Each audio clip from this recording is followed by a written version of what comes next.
خوشلی بحق خواجہ عثمان ہارونی مدد کن یا معین الدین چشتی ماہما محتاج تو حاجت روا المدد یا غوث اعظم سیدہ مشکلات بے عدد دارین ماں المدد یا غوث اعظم پیر ماں امداد کن از بند غم آزاد کن در دین و دنیا شاد کن یا غوث اعظم دستگیر در دین و دنیا شاد کن یا غوث اعظم دستگیر۔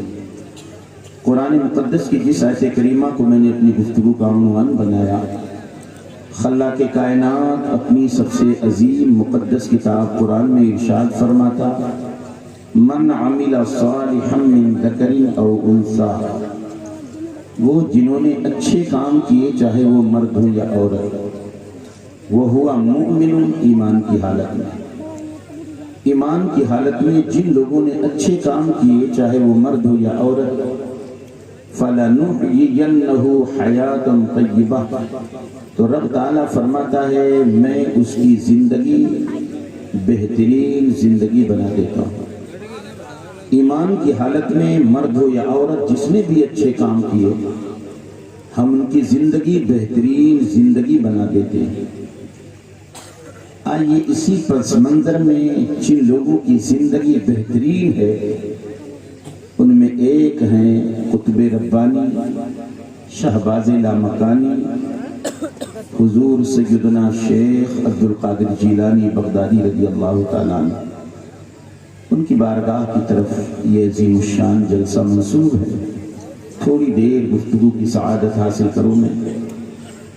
آئیے پہلے ولی کی شان، ولی کی عظمت قرآن مقدس سے پوچھا جائے، قرآن سے ان کی شان، ان کی عظمت کو سمجھا جائے، پھر آگے بڑھا جائے۔ رب تعالیٰ مقدس قرآن عظیم میں ارشاد فرماتا ہے، ہمارے حفاظ کرام کی جماعت یہاں بیٹھی ہے، بڑی توجہ سے تھوڑی دیر آپ بیٹھیں گے، سنیں گے۔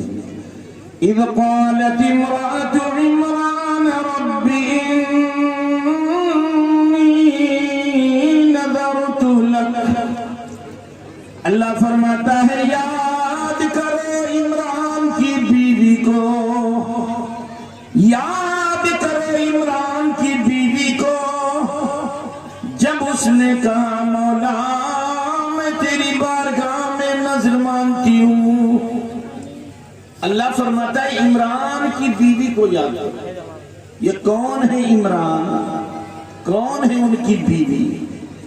عمران توریت کے بہت بڑے عالم، عمران بیت المقدس کے امام، عمران حضرت مریم کے والد۔ کون مریم؟ جو عیسیٰ علیہ السلام کی ماں ہے۔ قرآن کہہ رہا ہے عمران کی بیوی کو یاد کرو۔ یہ واقعہ کم و بیش حضور کی آمد سے 1000 سال پہلے کا ہے جو قرآن نقشہ کھینچ رہا ہے۔ یاد کرو عمران کی بیوی کو، عمران بیت المقدس کے امام، عمران توریت کے بہت بڑے عالم، چونکہ بیت المقدس ہی پہلے قبلہ تھا۔ قبلہ بیت جتنے بھی انبیاء دنیا میں تشریف لائے، بنی اسرائیل میں صرف کم و بیش 70,000 انبیاء تشریف لائے، صرف بنی اسرائیل میں 70,000 انبیاء ہیں۔ ان سب کا قبلہ بیت المقدس تھا۔ جب حضور صلی اللہ علیہ وسلم ہجرت فرما کر مدینہ طیبہ تشریف لے گئے تو 16 یا 17 مہینے تک اسی قبلہ بیت المقدس کی طرف چہرہ کر کے نماز پڑھتے ہیں۔ لیکن جب میرے آقا صلی اللہ علیہ وسلم نے چاہت ظاہر کیا کہ میرے باپ ابراہیم علیہ السلام، اسماعیل علیہ السلام نے جو گھر بنایا، اے کاش کعبہ ہمارا قبلہ ہو جائے۔ قد نرا تقلب وجہک فی السماء، محبوب آپ کا چہرہ بار بار آسمان کی طرف کر کے میں دیکھ رہا ہوں، محبوب ہم دیکھ رہے ہیں۔ فولی وجہک شطر المسجد الحرام، تو اپنا چہرہ آپ مسجد حرام کی طرف کر لیجیے، کعبۃ اللہ کی طرف ہو گیا۔ اس وقت بیت المقدس، گفتگو بیت المقدس کی چل رہی ہے، تھوڑی سی توجہ سے بات سنیں گے حضرات۔ تاکہ اٹھے تو لگے کہ آپ صرف آواز کے لیے نہیں آئے تھے بلکہ اللہ، اس کے رسول، اس کے محبوبوں کی باتیں سننے کو آئے تھے۔ ورنہ آدمی ہوتا کیا ہے، جب کوئی اچھی آواز والا ہوتا ہے تب تو آدمی بیٹھتا ہے، اور اگر ہم جیسے لوگ کی نعت پڑھ دیں تو بھینس ترائی جائے، کہیں پڑھنے لگیں تو سب بھاگ جائیں بھر بھر۔ تو لیکن نہیں، الحمدللہ یہاں کے لوگ بہت جیالے ہیں، الحمدللہ اپنے علماء کو سنتے ہیں۔ ابھی مفتی حماد رضا صاحب قبلہ تشریف لائیں گے، اور میرے بعد انشاءاللہ شبیر برکاتی صاحب جو اس وقت انٹرنیشنل لیول پر چل رہے ہیں، اللہ تعالیٰ مزید انہیں ترقی عطا فرمائے۔ آپ سنیں گے، تھوڑی دیر غور سے تقریر سنیں۔ اللہ فرماتا ہے یاد کرو عمران کی بیوی کو۔ کون ہے عمران؟ عمران بیت المقدس کے امام، عمران توریت کے بہت بڑے عالم، عمران حضرت مریم کے والد۔ اللہ فرماتا ہے عمران کی بیوی کو یاد کرو۔ ان کی بیوی کا کیا نام تھا؟ ان کی بیوی کا نام تھا حضرت حنہ۔ کیا نام تھا؟ حضرت حنہ۔ قرآن کہہ رہا ہے حنہ کو یاد کرو۔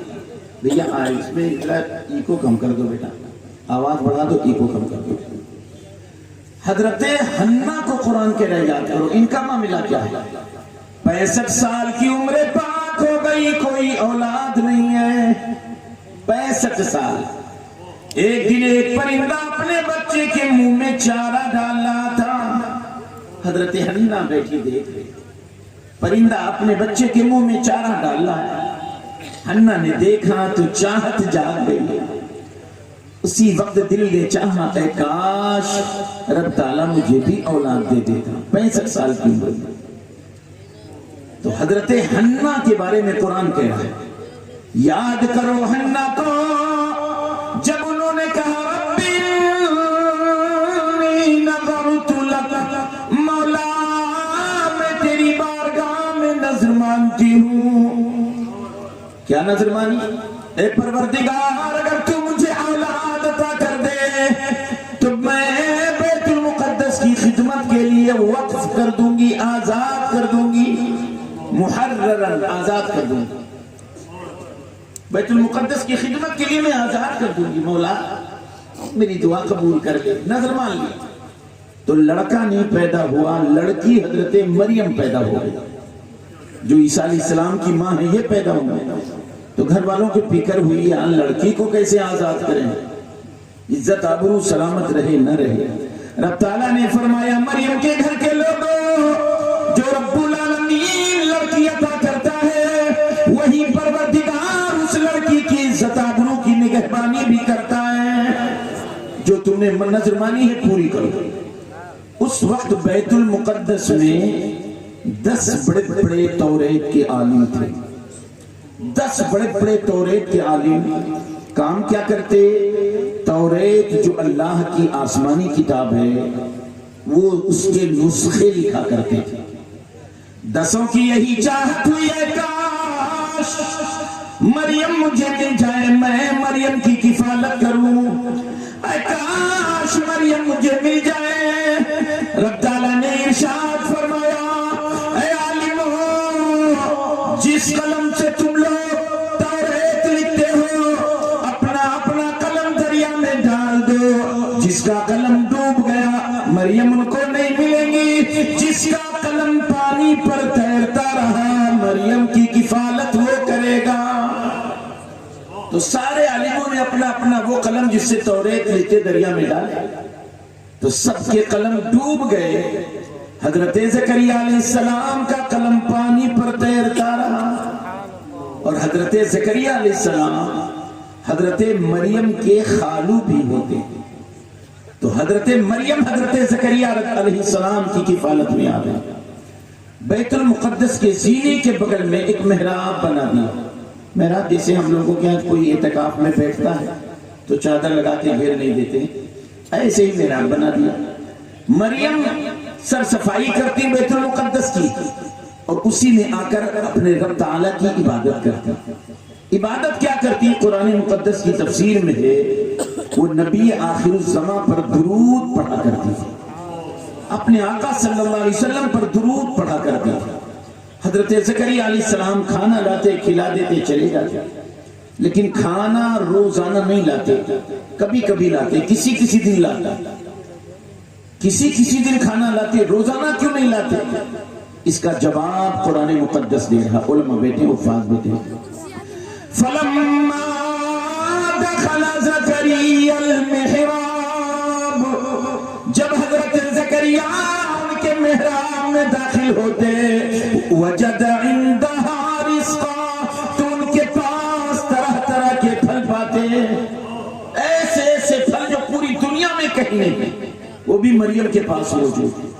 آج اگر بے موسم ہمیں پھل مل جائے تو ہم لوگ تعجب نہیں کرتے، جان لیتے یار کولڈ اسٹور سے آیا ہوا، لیکن اس زمانے میں بے موسم پھل ملنا بہت مشکل ہے، محال۔ تو اللہ تبارک و تعالیٰ کی عظیم پیغمبر حضرت زکریا علیہ السلام یہ دیکھتے مریم کے پاس اتنا پھل فروٹ، اتنے کھانے کی چیزیں، اور وہ تمام پھل جو دنیا میں کہیں نہیں ہے وہ بھی حضرت مریم کے پاس موجود ہے۔ تو حضرت زکریا حیرت و استعجاب میں ڈوب کر فرماتے، قال یا مریم انا لکی ھذا، فرماتے مریم یہ کب تمہارے پاس کہاں سے آتے؟ جب کہیں ہے ہی نہیں کہیں تو کہاں سے آتے؟ قالت ہی من عند اللہ، تو وہ فرماتی یہ تو اللہ کی طرف سے آتا، یہ تو رب تعالیٰ بھیجتا ہے۔ اچھا آپ یہ بھی جانتے ہیں جتنے دنیا میں نبی آئے ہیں کوئی نبی عورت نہیں تھی، جتنے نبی آئے ہیں سب مرد رہے، سارے مرد یہی نبی رہے ہیں، عورت کوئی نبیہ بن کے نہیں آئی۔ عورت کتنا کمال حاصل کر لے نبیہ نہیں ہو سکتی ہے، ولیہ ہو سکتی ہے۔ تو حضرت مریم کیا ہے؟ ولی نبی تو ہو نہیں سکتی، ولی۔ ذرا ولی کا مقام دیکھنا، اسی لیے میں نے اس آیت کریمہ کو موضوع بنایا، بڑی توجہ سے سننا اور اس طرح سننا کہ آپ کو یہ چیز یاد ہو جائے، تاکہ ٹیڑھے بیڑھے لوگ کبھی اگر آپ سے سوال کر لیں کہ سید سالار کی بارگاہ میں کیوں جاتے ہو، اجمیر معلیٰ کیوں جاتے ہو، بغداد کیوں جاتے ہو، سید سالار کے ہاں بہرائچ شریف، اجمیر شریف کیوں جاتے ہو، تو آپ بحوالے قرآن کے ذریعے آپ حوالہ دے سکیں۔ اس لیے بڑی توجہ سے آپ سننا۔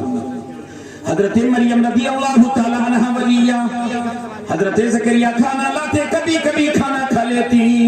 ایک دن حضرت زکریا علیہ السلام نے کھانا دیا، کھانا لے لی، حضرت مریم نے لقمہ اٹھایا، منہ کے قریب کیا، نگاہ اٹھی تو حضرت زکریا علیہ السلام کے چہرے پر پڑی۔ حضرت زکریا علیہ السلام کی آنکھوں میں آنسو تیر رہے تھے۔ مریم نے لقمہ واپس کر دیا، عرض کرتی خالو جان کس چیز نے آپ کو رلایا ہے؟ عرض کرتے ارشاد فرماتے ہیں اے مریم بیٹی کوئی خاص بات نہیں، تم کھانا کھاؤ۔ حضرت مریم کہتی نہیں خالو جان، جب تک آپ رونے کی وجہ نہیں بتائیں گے ہم کھانا نہیں کھائیں گے۔ حضرت زکریا علیہ السلام کہتے مریم ضد نہ کرو، کھانا کھاؤ۔ مریم کہتی نہیں رونے کی وجہ بتاؤ۔ تب حضرت زکریا علیہ السلام فرماتے ہیں اے مریم رب تعالیٰ نے مجھے بڑی نعمتیں عطا فرمائی، اللہ نے مجھے عظیم نعمتوں سے سرفراز فرمایا، لیکن اے مریم ایک نعمت سے میں محروم رہا۔ رب تعالیٰ کی بارگاہ میں پوری جوانی دعا کرتا رہا، لیکن وہ دعا ابھی مؤخر کر دی گئی ہے۔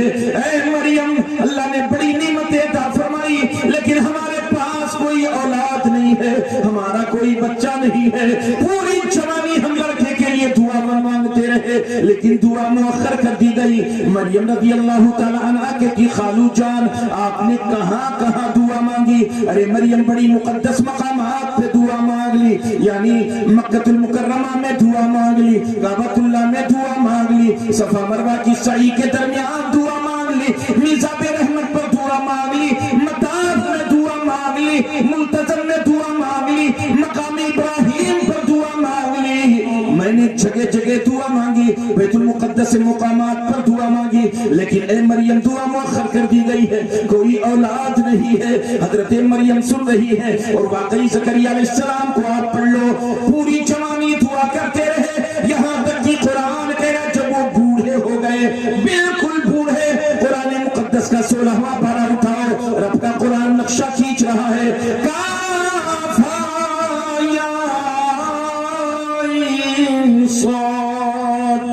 ذکر ربك عبده زكريا. مفہوم قرآن اس کے بندے حضرت زکریا کو یاد کرو. اذ نادى ربه نداء خفيا. جب وہ اپنے رب کو چپ کے آواز دینے لگے, جب وہ اپنے رب کی بارگاہ میں چپ کے دعا مانگنے لگے, کیا کہتے؟ ربی انی وہن العظم منی واشتعل الرأس شیبا. مولا میری ہڈیاں کمزور ہو گئی ہیں, میرے بال سفید ہو چکے ہیں. آگے قرآن کہتا ہے انہوں نے کہا وامرأتی عاقر, اور اے پروردگار میری بیوی بھی بانجھ ہو گئی ہے. بال سفید ہیں, ہڈیاں کمزور ہیں, چھلیاں لٹک رہی ہیں, بھاؤں لٹک رہے ہیں. رب کا قرآن کہتا اس وقت بھی حضرت زکریا اتنے بوڑھے ہیں, پھر بھی قرآن کہہ رہا نداء خفیہ. ابھی وہ دھیرے دھیرے رب کی بارگاہ میں دعا مانگتے ہیں. پوری جوانی زور سے بھی دعا مانگتے, لیکن اب بڑھاپے میں دھیرے دھیرے دعا مانگتے. دھیرے دھیرے کیوں مانگ رہے؟ اگر ہمارے گاؤں میں علاقے میں کوئی ایسا بوڑھا ہو کہ اٹھے تو 1 منٹ لگے کر کے اٹھے, بڑی مشکل سے تنی لے کے دھیرے دھیرے چلے, بیٹھے تو بڑی مشکل سے بیٹھ پائے. اگر وہ آپ کے بغل میں بیٹھا دعا مانگ لے اے اللہ مجھے بھی اولاد دے دے, تو آپ چونک جاؤ گے ارے بوڑھو عمر دیکھو چاہت دیکھو. آپ اپنی دعا بھول جاؤ گے, بوڑھو کی یاد کرو وہ اس عمر میں ان کی چاہت. تو حضرت زکریا علیہ السلام بوڑھے ہیں. اللہ کا قرآن کہتا نداء خفیہ. اب وہ چپ کے رب کو اپنے رب کو ندا دینے لگے, دعا مانگنے لگے. حضرت مریم کہتی ہے خالو جان مقدس مقامات پر آپ نے دعا مانگی, ابھی کوئی اولاد نہیں ہے, کوئی بات نہیں ہے. اے زکریا اے میرے خالو جان, آج میری اسی جھوپڑی میں دعا مانگ کر دیکھو. یہ دربار کس کا ہے؟ ولی کا ہے. اسی جھوپڑی میں دعا مانگ کر دیکھو. قرآن کا تیسرا پارہ اٹھا لو. اللہ تبارک و تعالی قرآن مقدس میں نقشہ کھینچ رہا ہے. ہنالک دعا زکریا ربہ, وہی حضرت زکریا نے اپنے رب سے دعا مانگی. ہنالک, وہی کیا کہا؟ ربی حب لی من لدنک ذریۃ طیبہ انک سمیع الدعاء یا رب العالمین یا رحم الراحمین. اپنے فضل و کرم سے مجھے تو بیٹا صاف ستھرا عطا فرما دے. انک سمیع الدعاء, بے شک تو ہی دعاؤں کا سننے والا ہے. اللہ کی قسم قرآن اٹھا لو, قرآن کے گرامر پڑھ لو, علماء سے پوچھ لو. قرآن کہتا ہے فنادتہ الملائکہ. فا کا استعمال کریں. فا کا استعمال کہاں ہوتا ہے میں آپ کو نہیں, علماء کرام جانتے ہیں, لیکن آپ کو بھی میں 1 منٹ میں آپ کو سمجھا دے رہا ہوں. فا کا استعمال قرآن کہتا ہے فنادتہ الملائکہ. فا کا استعمال الفاء للتعقیب مع الوصل. فا تاکید کے لیے ہے وصل کے ساتھ. یہ نہیں سمجھیں گے آپ. مثلا پیر طریقت رہبر راہ شریعت حضور حسان میاں تشریف لے آئے, اور وہ تشریف لائیں اور آپ لوگ ملنے آ رہے ہیں. تو ملنے اگر ایسے آ رہے ہو کہ ایک بھائی آیا پھر بیچ میں گیپ رہا, تھوڑا سا گیپ رہا, پھر دوسرا بھائی ملنے آیا, پھر بیچ میں گیپ رہا, تیسرا بھائی ملنے آیا, پھر بیچ میں گیپ رہا, چوتھے آئے, پانچویں آئے, تھوڑا گیپ کر کے آئے. تو اب ہمارے آفاق صاحب مشاہدی اللہ انہیں اور عروج پہ لے جائے. الحمدللہ اعلیٰ حضرت کے مسلک کی ترویج و ارشاد کرتے کرتے نظامت کے حوالے سے پورا ہندوستان انہیں جانتا. اب یہ کہیں گے, اگر عربی بولیں گے تو ایسے کہیں گے جاء زید ثم عمر ثم بکر ثم خالد ثم فلان ثم فلان. زید آیا, پھر بکر آیا, پھر عمر آیا, پھر خالد آیا, پھر فلاں آیا, پھر فلاں آیا. ثم کا استعمال, زید آیا, پھر فلاں, پھر فلاں, پھر. اور اگر آپ لوگ ایسے ملنے آ رہے ہو بالکل جوائنٹ ہو کے, کہتے نہیں ہے ایسے نہ ملو, لائن لگاؤ. تو جب لائن آپ لگاتے ہو تو بیچ میں گیپ رہتا ہے, کہتے ہو گیپ رہے گا تو کونوں دوسر نہ گھسیا ہوگا. ایک دم سٹے رہتے ہو. تو ایک دم اگر سٹے ہو تو اب آفاق مشاہدی علامہ اختر یا علامہ گلزار کہیں گے جاء زید فعمر فبکر فخالد ففلان ففلان. تفا کا استعمال کریں جب بیچ میں گیپ نہ ہوتا. ایک مثال اور دے دوں ان کانت الشمس طالیہ فالنہار موجود. اگر سورج طلوع ہوگا فالنہار فا کا استعمال تو دن موجود ہے. آپ سے میں پوچھتا ہوں آپ بتاؤ پہلے سورج نکلتا ہے کہ پہلے دن موجود ہوتا ہے؟ بتا سکتا ہے کوئی؟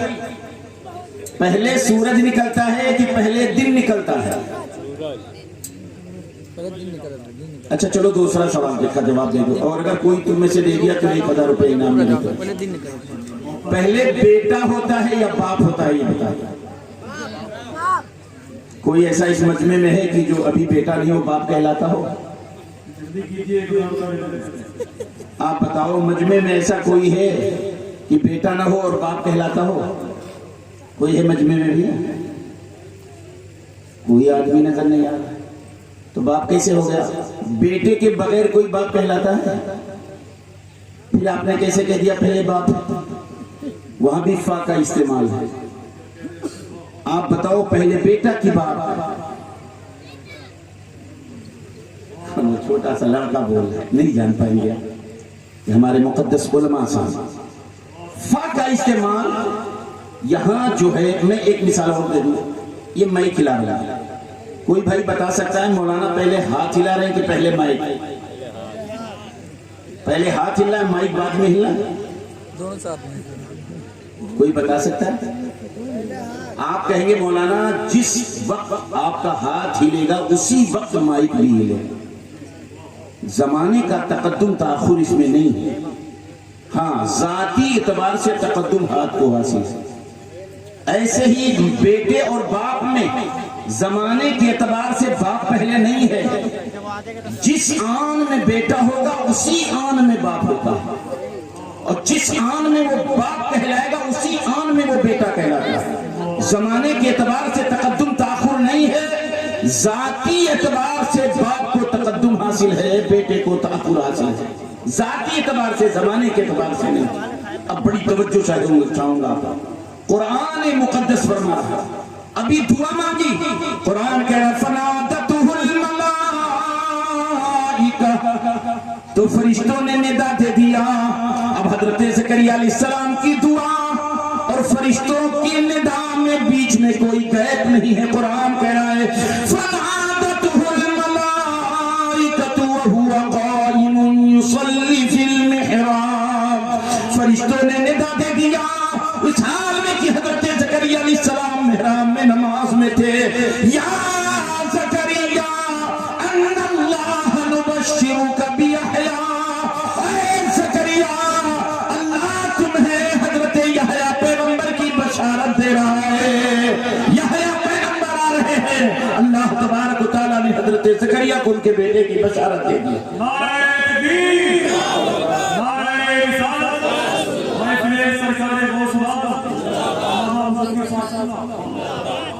بڑی مقدس مقامات میں جو دعا مؤخر کی گئی وہ دعا ولیہ کی بارگاہ میں قبول کی گئی.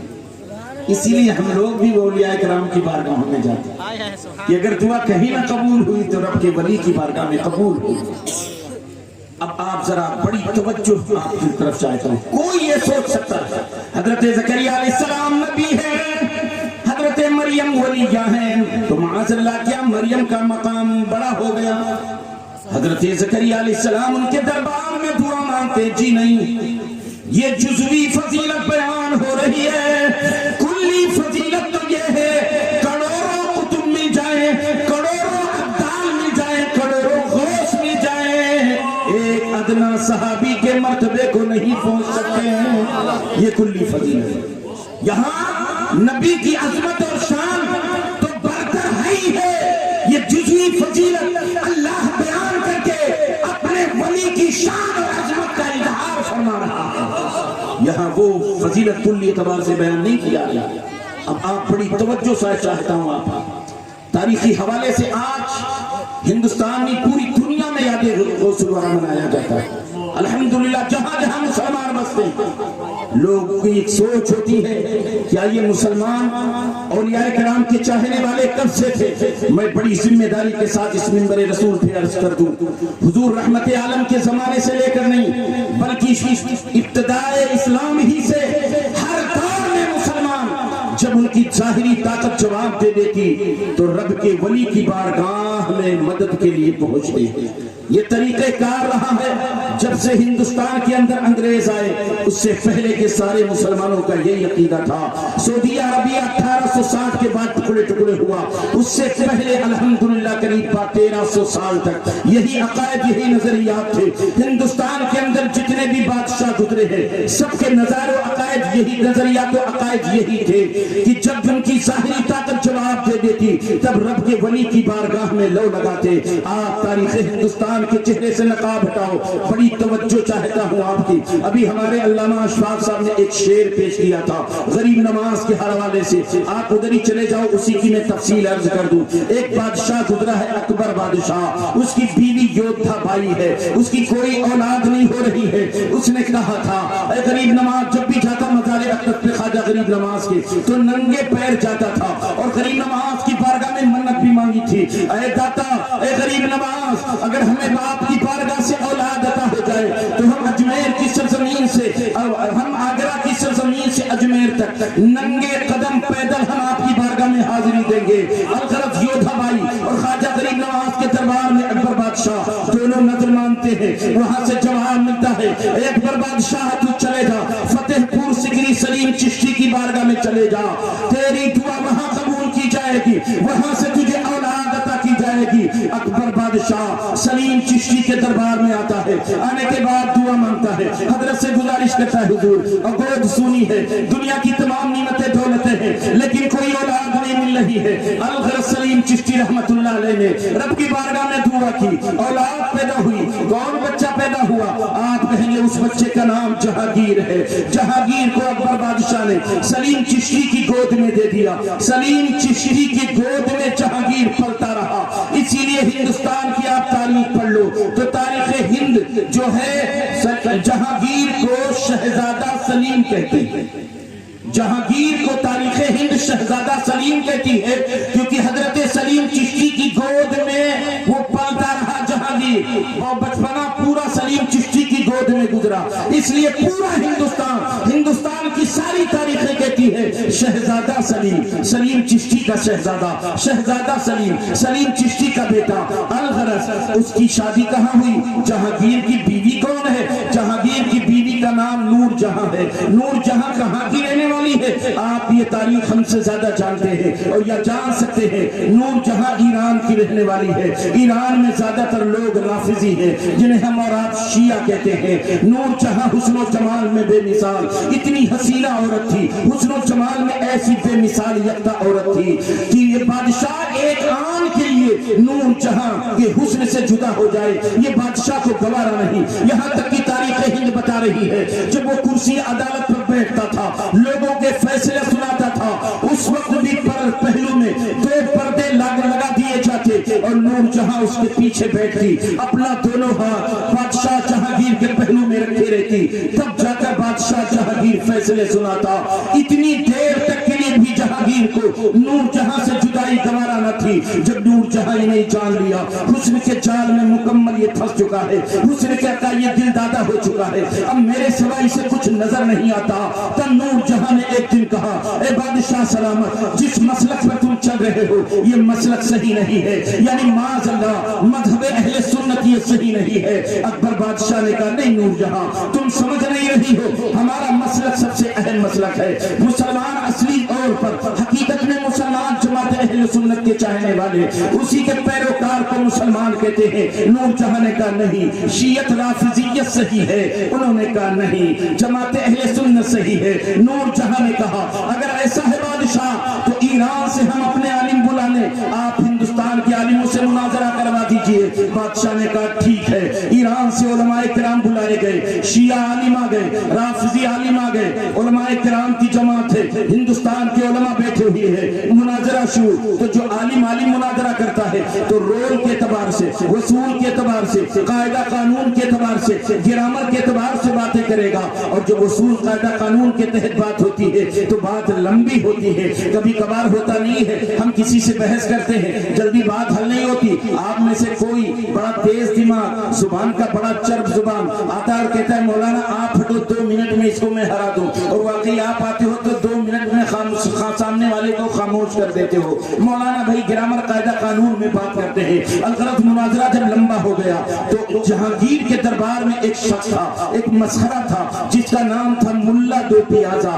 ملا دو پیازا نے کہا بادشاہ سلامت، یہ مولانا لوگ جو مناظرہ کر رہے ہیں یہ مناظرہ قاعدہ قانون وصول گرامر کے تحت کرتے ہیں، بات بڑی لمبی ہوتی ہے، آپ مجھے کیوں نہیں بھیج دیتے، آپ مجھے بھیج دے، پل بھر میں مناظرہ ہم جیت لیں گے۔ ملا دو پیازا سے جہانگیر بادشاہ نے کہا بڑے بڑے علماء مناظرے کے لیے لگے ہیں، بات لمبی کھینچ رہی، تم کہتے ہو ہم پل بھر میں مناظرہ جیت لیں گے۔ کہا بادشاہ سلامت آپ مجھ پر یقین کرو، ایک بار ان کے مقابلے میں ہمیں بھیج دو۔ الغرض بادشاہ نے مان لیا اس کی منت کو اور بھیج دیا، کہا جاؤ۔ جب ملا دو پیازا اسٹیج پر پہنچے ہیں تو شیعہ عالموں نے کہا تم کون ہو؟ کہا میں مناظرہ کروں گا۔ کہا اور تمہارے عالم؟ کہا ضرورت نہیں، پہلے تم مجھ سے مناظرہ کر لو۔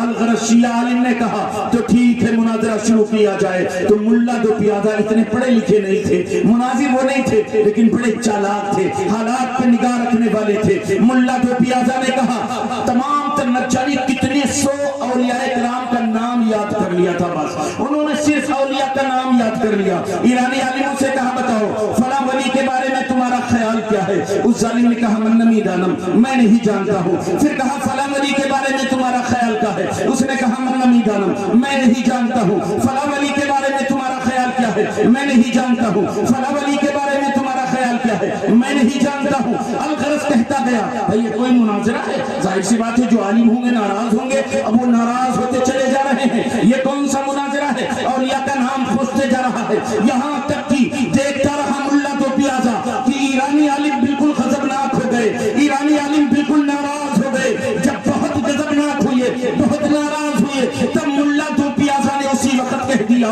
کہ بتاؤ سلیم چشتی کے بارے میں تمہارا نظریہ کیا ہے؟ سلیم چشتی کے بارے میں تمہارا خیال کیا ہے؟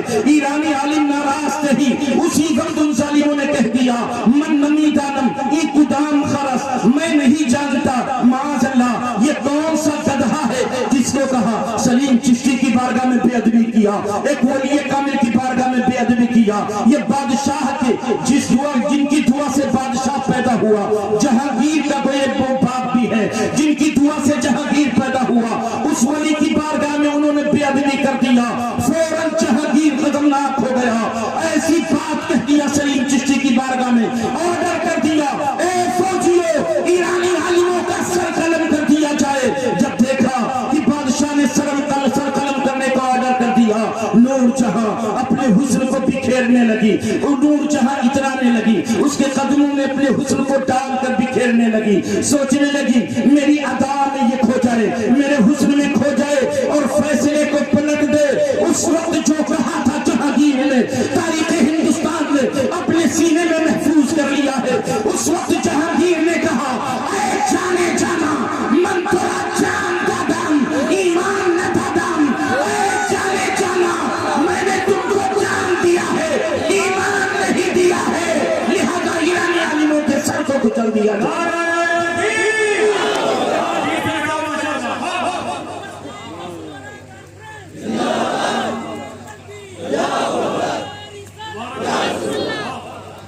یہ کون بول رہا ہے؟ اعلیٰ حضرت کا اس وقت خانقاہ نہیں تھی۔ یہ ظالم کہتے ہیں اعلیٰ حضرت یہ سب لڑے، بتاؤ اعلیٰ حضرت کا اس وقت تو وجود بھی نہیں تھا ظاہر، اس وقت کہہ رہا ہے اے جانے جانا من تیرا جان دادم ایمان نہ دادم، اے جانے جانا میں نے تم کو جان دیا ہے ایمان نہیں دیا ہے۔ ایرانی عالموں کے سر کو قلم کر دیا گیا تھا۔ یہ بادشاہ جن کے عقائد و نظریات ہر دور میں یہی رہا ہے الحمدللہ. جب جب ظاہری طاقت جواب دے دیتی تو اللہ کے ولی کی بارگاہ میں مدد کے لیے حاضر ہوتے. یہی نظریہ، یہی جماعت اہل سنت کے عقائد تھے. لیکن جب جماعت اہل سنت میں کچھ چور لوگ گھسنے لگے، بھائی آج کے پہلے آپ اٹھا لو کالم، جتنے بھی فارم آتے ہیں تو دو کالم ہوتا ہے، شیعہ یا سنی. شیعہ یا سنی دو ہی فرقے تھے. یہ تو آزادی کے بعد انگریزوں نے انہیں پیدا کر کے چھوڑ دیا. دو ہی فرقے، شیعہ یا سنی. تو شیعہ تو یہ لکھ نہیں سکتے یہ چورول ہم نے گھسا ہے. تو جب ہم میں گھسنے لگے تو ہم نے اپنا ٹائٹل بدل دیا اور ہم نے اپنا آپ کو کہنے لگے ہم مسلک اعلیٰ حضرت، تاکہ ہم جان سکے یہ خالص TTS ہے، یہ خالص لوگ ہیں. جماعت اہل سنت الحمدللہ جو حق پسند ہے وہ مسلک اعلیٰ حضرت کے پیروکار ہے. کیونکہ اس میں چور لوگ گھسنے لگے تھے، اس لیے ہم نے اپنے ٹائٹل کو بدل دیا ہے. الغرض جشن غوث الورا غوث اعظم رضی اللہ تعالیٰ عنہ کی بارگاہ میں ایک شخص آ گیا. آپ جانتے ہو غوث اعظم، صرف غوث اعظم کی کرامت ہی نہ سنو کرو، آپ کی سیرت پاک پر غور بھی کیا کرو. خدا کی قسم حضور غوث اعظم رضی اللہ تعالیٰ عنہ 40 سال تک عشاء کی وضو سے فجر کی نماز پڑھے ہیں. آج حضرات ہم لوگ تو نمازی نہیں پڑھتے ہیں اور بہت زیادہ عشق اور محبت کے دعوے داری پیش کر رہے ہیں. غوث اعظم کی بارگاہ میں ایک شخص آ گیا. اے بغداد والے آقا، اے شہنشاہ بغداد، کمائی بہت کرتا ہوں لیکن گھر میں برکت نہیں ہوتی ہے، کچھ بھی گھر میں برکت نہیں ہے، ہم پریشان لیتے ہیں، معاشی حالات ہمارے بہتر نہیں ہیں. غوث اعظم نے تھوڑی دیر کے لیے آنکھیں بند کر لی. ارشاد فرمایا، اے شخص جا، تو اپنے گھر کے دروازے پر پردے لگا لے، 11 دن تک پردے لگائے رکھنا، 11 دن کے بعد تو مجھ سے آ کر ملاقات کر. غوث اعظم کا حکم ہو گیا، گھر کے دروازے پر پردے لگا لے. یہ شخص گیا، گھر کے دروازے پر پردے ٹانگ لیا. 1 دن 2 دن 10 دن گزر گئے، 11 دن جب ہو گئے، پردہ لگا ہوا ہے. بارگاہ غوثیت مقام میں جھومتے جھومتے بڑا بھاری کٹھن لے کر پہنچتا ہے.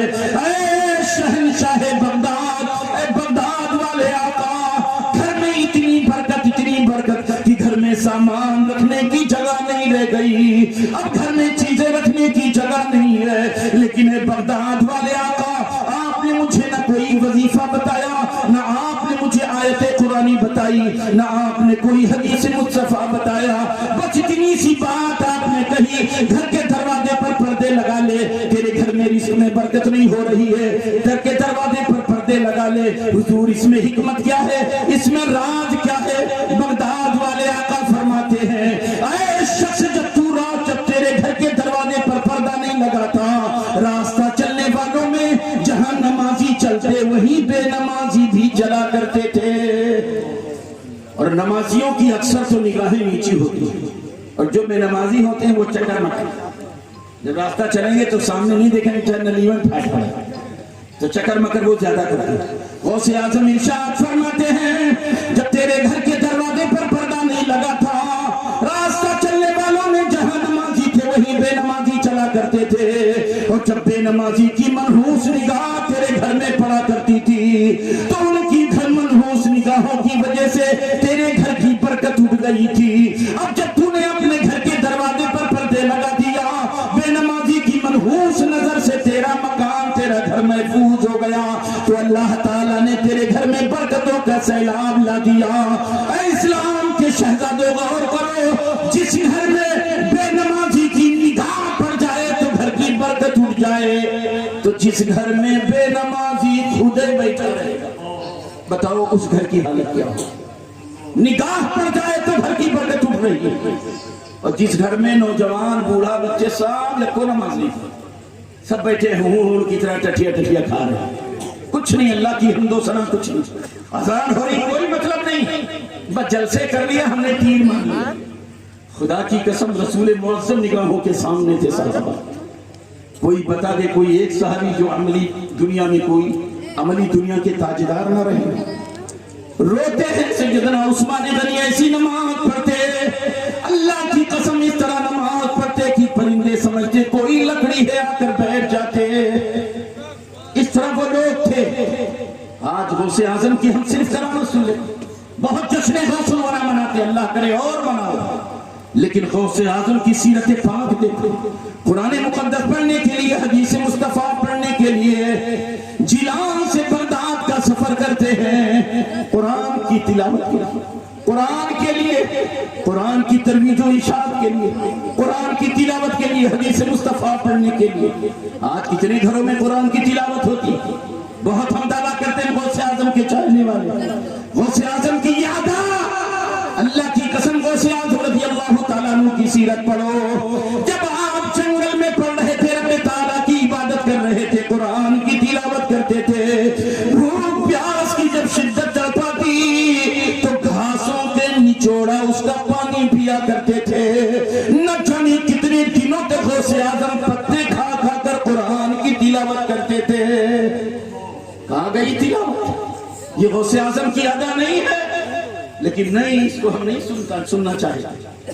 لیکن آج شادیاں ہوتی ہیں، تھوڑی دیر آپ کا ٹائم دوں گا، شادیاں ہوتی ہیں، آپ کی شادی فرمائشی شادی ہو گئی، لڑکا کہتا ہے یہ سامان لیں گے، اللہ رحم فرمائے۔ ایک پھکٹا ہوتا ہے کہ 10-20 مانگتا ہے، کوئی بہت بڑا فقیر ہے تو کہے گا 50 روپے سے زیادہ نہیں لوں گا، اور جو فقیروں کا باپ ہو وہ کہتا ہے ہم موٹر سائیکل لیں گے، وہ کتنا بڑا فقیر ہوگا، گاڑی اور موٹر سائیکل مانگتا۔ الغرض جتنی شادیاں ہوتی ہیں فرمائشی، دولہا فون کرتا ہے میرے دوست میرا بیڈ روم سجا دے دینا، بیڈ روم سجایا جا رہا ہے، گانے کی کیسٹ سجائی جا رہی ہے، تمام تر C D player C D کیسٹیں سب لگائی جا رہی ہیں، ٹی وی سیٹ کی جا رہی ہے، تکیے پر سر ہو، آنکھ کھلے تو ٹی وی پر پڑے، پورا کمرہ ڈیکوریٹ کیا جا رہا ہے۔ اللہ کی قسم اخیر میں جب بتایا جاتا ہے، سارے کمرے کی سجاوٹ ہوتی، کہا جاتا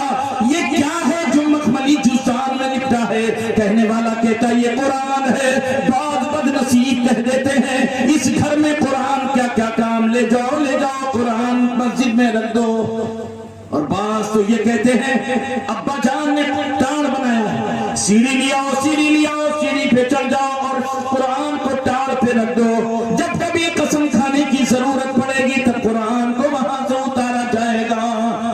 آج قرآن کو ہم نے اپنے گھروں سے دور کر دیا ہے۔ کوئی ایسی پریشانی جو ہمارے گھر میں ہو نا، بڑی توجہ آپ کی چاہا، مجھے دیکھو، کرسی بہت دیکھیں اب مجھے دیکھو، آج کے چند سال پہلے بہت سے گاؤں میں یہ رواج تھا، جب بھی دلہن کی ڈولی لائی جاتی گاؤں میں تو کہاں ڈولی دلہن کی لے کر ڈائریکٹ گھر میں لے کر نہیں آتے، بلکہ کہاں ڈولی لاتے گاؤں کے باہر روک دیتے، گھر میں اطلاع دیتے ہیں دلہن کی ڈولی آ گئی ہے، بوڑھی ماں کہتی ٹھہرو، کہاں ڈولی وہیں اتار دیتے، اتارے ڈولی نے زمین کے نیچے رکھ دیا، زمین کے اوپر رکھ دیا، کہاں لوگ بیٹھ گئے، بوڑھی ماں جلدی وضو کرتی ہے، وضو کرنے کے بعد قرآن مقدس اٹھاتی ہے، اپنے سینے میں قرآن لگا کے دوڑ پڑتی ہے، گاؤں کے باہر آتی ہے، ڈولی کا پردہ ہٹاتی ہے، اور بوڑھی ماں کہتی او نوی نویلی دلہن لے تو اللہ کا قرآن پہلے دیکھ لے، قرآن کھولتی ہے اور آنکھ الٹ کر دو نئی نویلی دلہن کو دکھاتی ہے، دلہن قرآن مقدس کو دیکھتی ہے،